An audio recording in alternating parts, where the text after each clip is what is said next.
How many people now are transitioning in and out of the energy sector into technology jobs? They might even be getting into your industry. What is the first thing? I mean, obviously talking to a tech company that you're talking about Austin and University of Texas. If you're talking to engineering, it's A&M and UT Dallas. What are the things that roll off the tip of your tongue when you're talking to a company about our workforce development in particular, whether that's universities or community colleges? It's across the board, but I would say reskilling and upskilling.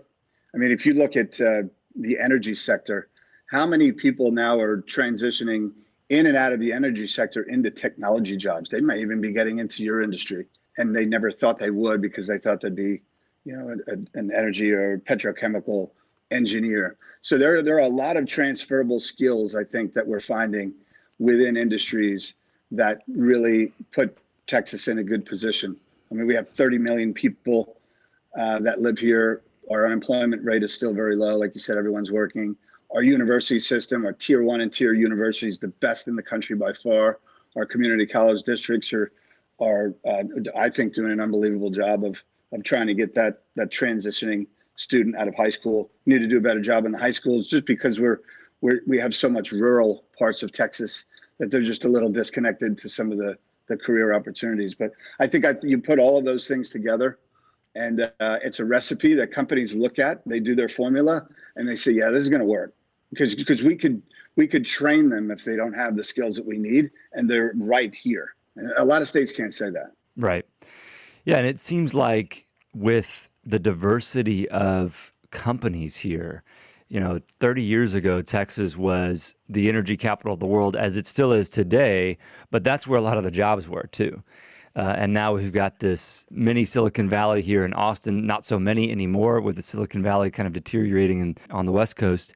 We've got real estate and banking hubs in the Dallas-Fort Worth region. We've got energy and medical and just incredible, logistics companies out of Houston. San Antonio, I believe, is the city with the largest population of Department of Defense personnel in the country, if I'm not mistaken, based upon, what they have down there. And a lot of it is medical, if I'm not mistaken. Air Force, Army, they train all of their medical folks there. So it's highly technical. It's highly technical skills. Okay, let's dig into the universities a little bit more, because I got to brag on University of Texas at Dallas a little bit. They're one of the fast rising institutions nationally, and now in the top three tier 1 institutions in Texas with UT and A&M. Obviously. What do you hear about universities in addition to those three, right? We've got UT, A&M, and UT Dallas. Are there other universities that have come on your radar that just fantastic? They're doing fantastic things. Maybe a private university or another public one. I would say that definitely the technical college system. The technical college in San Marcos is doing an unbelievable job of transitioning a lot of these students out of high school into technical jobs that will require a 4-year degree, but they could actually obtain skills and work while they're going to college rather than, waiting for 4 years to get out. I would still put our community college system, the Alamo College system, now the Dallas, I know it was Dallas Community College System, which is called Dallas College. What they're doing for certifications and really working closely with industry, I think is another secret sauce to what's happening in Texas. Yeah. And then, of course, I believe we now lead in tier 2 universities.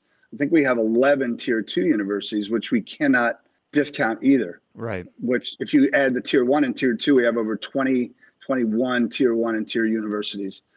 So obviously UT Arlington and the other divisions of the UT system. So it's really a mix. I'm trying to think of any other schools, and I'm probably missing a lot of them here other than UT and A&M system. But I think the technical colleges and the community college system, they're really, they're becoming universities almost in themselves.